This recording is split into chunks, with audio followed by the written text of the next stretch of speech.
Assalamualaikum warahmatullahi wabarakatuh. Halo teman-teman kelas 5, ketemu lagi bersama Bunda pada hari Selasa, tanggal 13 Juli 2021. Oke, hari ini teman-teman hari pertama teman-teman belajar kembali setelah liburan. Nah, teman-teman Bunda harap teman-teman sudah menyiapkan dan menyiapkan buku dan alat tulisnya. Dan juga Bunda berharap teman-teman belajarnya untuk lebih fokus dan lebih semangat lagi. Oke, sebelum belajar, alangkah lebih baiknya kita membaca doa terlebih dahulu agar teman-teman diberikan kemudahan dalam menuntut ilmu. Bismillahirrahmanirrahim. Robbi zidni ilma warzuqni fahma.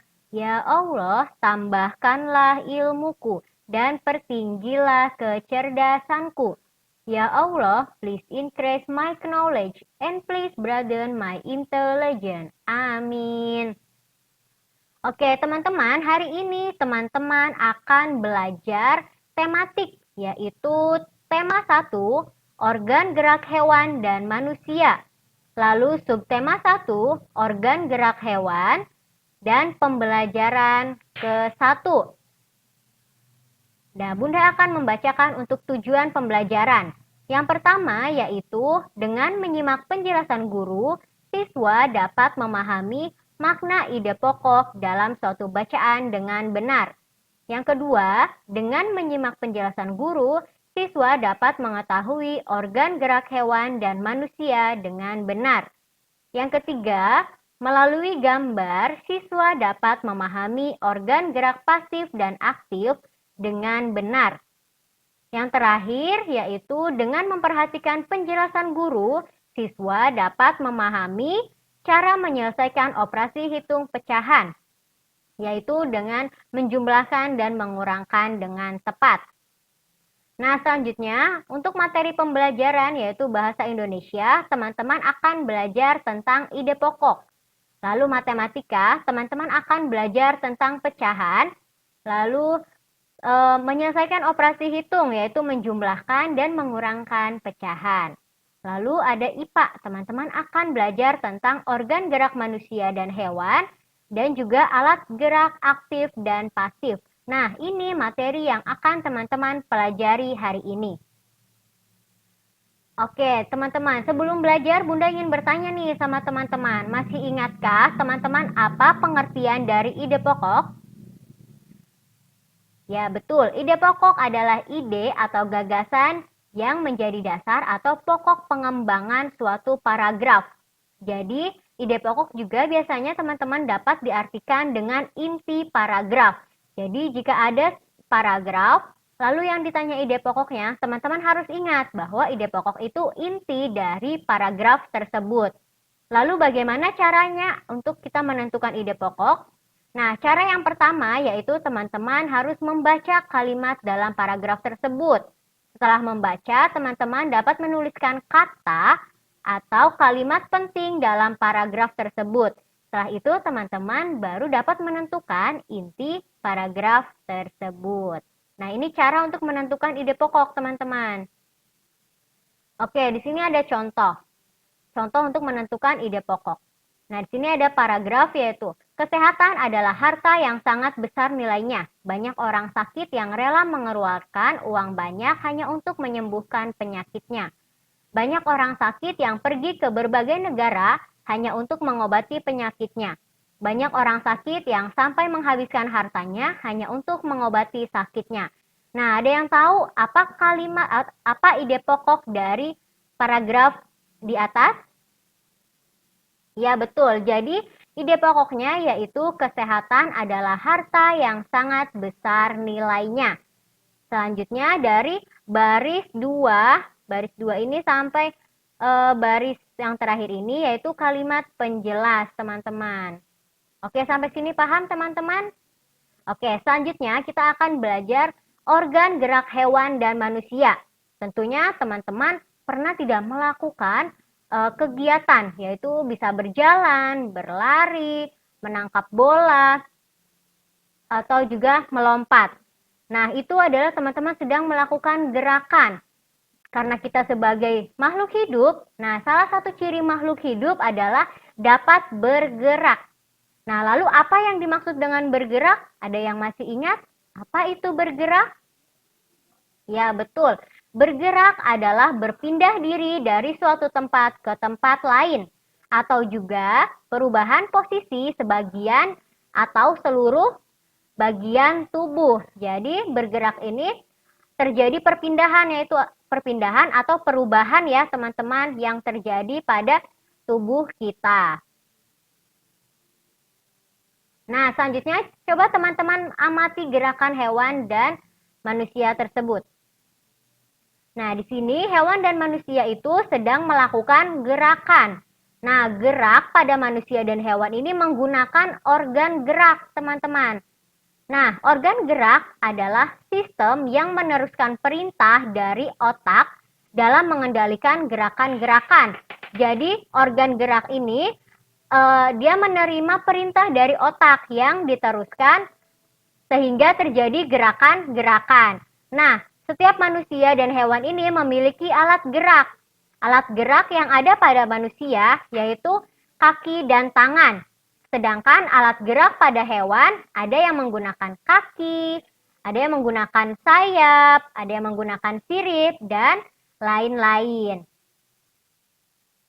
Nah, ternyata fungsi alat gerak ini banyak teman-teman, yaitu untuk berjalan, terbang, melompat, memanjat, dan juga merayap. Ini adalah fungsi dari alat gerak. Nah, teman-teman tahu tidak? Ternyata organ gerak pada hewan dan manusia ini ada dua macam. Yang pertama yaitu alat gerak pasif dan alat gerak aktif. Nah, di sini alat gerak pasif. Nah, alat gerak pasif ini, organ gerak pasif adalah tulang. Jadi, tulang ini tidak dapat melakukan gerakan tanpa ada gerakan otot. Jadi, tulang ini tidak dapat melakukan gerakan tanpa bantuan otot. Seperti itu, teman-teman. Jadi, disebut alat gerak pasif. Jadi, hanya diam. Jadi, tulang ini hanya diam. Jadi tulang ini bergerak karena ada bantuan dari otot. Selanjutnya alat gerak aktif. Nah, alat gerak aktif ini, organ gerak aktif adalah otot. Jadi otot ini dapat melakukan pergerakan sendiri tanpa bantuan dari organ lain. Malah si otot ini membantu tulang. Sehingga otot dan tulang ini saling bekerja sama supaya hewan dan manusia ini dapat bergerak. Seperti itu teman-teman. Nah, fungsi tulang ini, ternyata tulang juga memiliki fungsi teman-teman. Salah satunya yaitu penopang tubuh. Jadi ketika teman-teman sedang berdiri, teman-teman dapat berdiri tegak itu karena adanya tulang. Jadi tulang ini berfungsi untuk menopang tubuh. Kalau teman-teman pernah tidak membayangkan jika teman-teman ini tidak memiliki tulang, apakah teman-teman bisa berdiri tegak? Pastinya tidak ya. Oke, yang kedua yaitu fungsi tulang untuk melindungi organ dalam. Jadi, organ dalam kita itu dilindungi oleh tulang seperti hati, jantung, lambung, usus. Itu tuh bisa dilindungi oleh tulang. Selanjutnya yaitu tempat melekatnya otot. Jadi, fungsi tulang itu tempat melekatnya otot. Jadi, otot ini tempatnya itu di tulang seperti yang tadi ya teman-teman. Jadi tulang dan otot ini saling bekerja sama. Oke teman-teman, setelah tadi belajar tentang organ gerak. Nah selanjutnya apakah teman-teman masih ingat tentang pecahan? Ayo, ada yang masih ingat? Ya betul, Bunda, pecahan itu 1/2. Betul, itu adalah contoh dari pecahan. Nah, arti dari pecahan adalah bilangan rasional yang dapat ditulis dalam bentuk A/B. Nah, biasanya pecahan juga terdiri dari pembilang dan penyebut. Nah, A di sini sebagai pembilang dan B di sini sebagai penyebut. Nah, penulisan pecahan. Oke, teman-teman, dapat diperhatikan di sini ada pecahan 3/4. Seperti yang tadi Bunda bilang, 3 yaitu sebagai pembilang, dan 4 sebagai penyebut. Jadi penulisannya seperti ini ya teman-teman untuk pecahan. Oke, untuk lebih jelasnya mengenai operasi hitung pecahan, teman-teman dapat menyaksikan video berikut. Selamat menyaksikan teman-teman. Oke teman-teman, dari penjelasan tadi, di sini Bunda akan mengulang sedikit.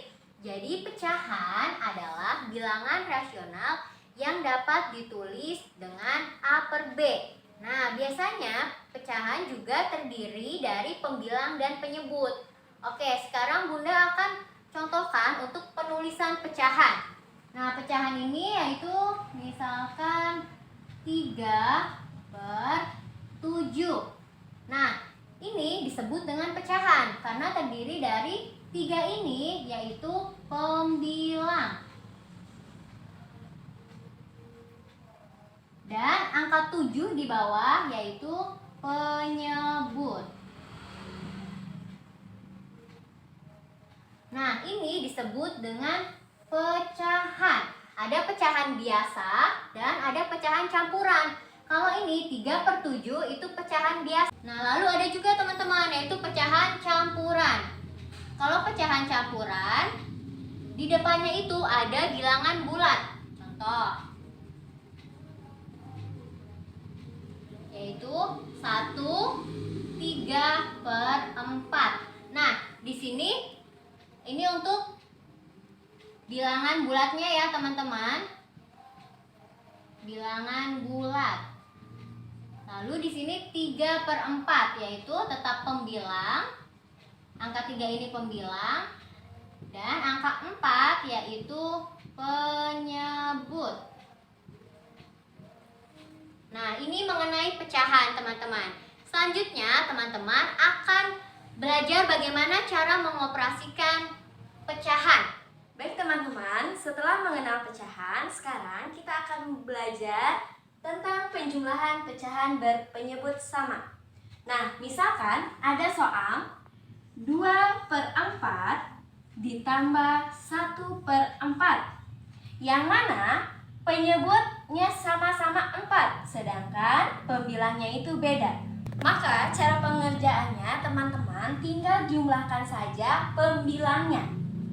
Nah, karena ini penyebutnya sama, otomatis kita tulis juga penyebutnya 4. Kita jumlahkan 2 ditambah 1 sama dengan 3. Nah, maka dapat kita ketahui bahwasanya 2 per 4 ditambah 1 per 4 sama dengan 3 per 4. Nah, sekarang kita coba contoh berikutnya. Jika ada penjumlahan 7 per 24 ditambah 9 per 24, kira-kira berapa ya hasilnya? Ada yang tahu teman-teman? Oke. Nah, langkah pertama teman-teman dilihat dulu apakah penyebutnya sama atau tidak. Nah, di sini 7 per 24 ditambah 9 per 24 berpenyebut sama, yaitu sama-sama 24. Sehingga teman-teman silahkan ditulis di sini 24 untuk penyebutnya. Nah, untuk pembilangnya silahkan teman-teman jumlahkan 7 ditambah 9. Berapa teman-teman? Berapa? Oke, good job. Hasilnya 16. Maka dapat kita ketahui bahwasanya pecahan untuk 7 per 24 ditambah 9 per 24, maka hasilnya yaitu adalah 16 per 24. Nah, teman-teman, 16 per 24 ini masih bisa kita sederhanakan, yaitu dengan angka 2, 4, 6, dan 8. Nah, gimana caranya Bun? Nah, sekarang kita akan bagi 16 per 24, kita langsung aja bagi dengan nilai terbesar. Ingat ya teman-teman, untuk menyederhanakannya itu kita menggunakan rumus penyebut dan pembilangnya harus nilainya sama. Tadi sesuai dengan kesepakatan bahwasanya kita akan sederhanakan dengan angka paling besar, yaitu angka 8. Maka kita tulis di sini 8 per 8. Sekarang kita lakukan pembagian. 16 dibagi 8. Kira-kira berapa teman-teman? Berapa? 2. Oke, good job. Sekarang 24 dibagi 8. Kira-kira 24 dibagi 8 berapa ya? Berapa teman-teman? Oke, sama dengan 3. Jadi, untuk penjumlahan 7/24 ditambah 9/24 hasilnya yaitu 16/24. Tapi 16/24 ini dapat kita sederhanakan menjadi 2/3. Oke, good job. Baik, teman-teman, tadi teman-teman sudah belajar tentang operasi hitung penjumlahan pecahan berpenyebut sama dengan Bunda Nurja. Nah, kali ini kita akan belajar tentang pengurangan pecahan berpenyebut sama. Jadi kalau tadi penjumlahan, kali ini pengurangan. Nah, Bunda punya satu contoh. Contoh yang pertama, misalnya ada bilangan 10/12 dikurang 7/12. Nah, teman-teman bisa dilihat di soal, penyebutnya sama. Maka bisa langsung kita selesaikan dengan 12-nya ditulis terlebih dahulu karena penyebutnya sama. Sekarang kita tinggal hitung pembilangnya, yaitu 10 dikurang 7. Nah, di sini berarti hasilnya adalah 10 dikurang 7, 3. Di sini 12. Jadi dapat disimpulkan bahwa 10/12 dikurang 7/12 hasilnya adalah 3/12. Oke, sekarang kita masuk contoh kedua. Di sini Bunda punya bilangan 7/10 dikurang 3/10. Nah, teman-teman bisa lihat ya, di sini masih penyebutnya sama, berarti mengerjakannya juga dengan cara yang sama seperti di atas. Kita tulis terlebih dahulu penyebutnya 10. Lalu tinggal kita hitung. 7 dikurang 3, hasilnya berapa teman-teman? Betul, 4. 4/10. Nah, teman-teman, 4/10 ini bisa disederhanakan lagi loh, yaitu dengan cara yang sudah tadi diberitahukan oleh Bunda Nurja, yaitu dengan membaginya dengan pecahan, dengan penyebutnya dan juga pembilangnya sama.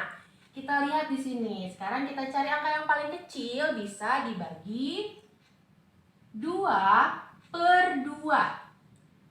Langsung saja kita bagi 4 dibagi 2, hasilnya adalah 2. Lalu kita bagi penyebutnya 10 dibagi 2, hasilnya adalah betul 5.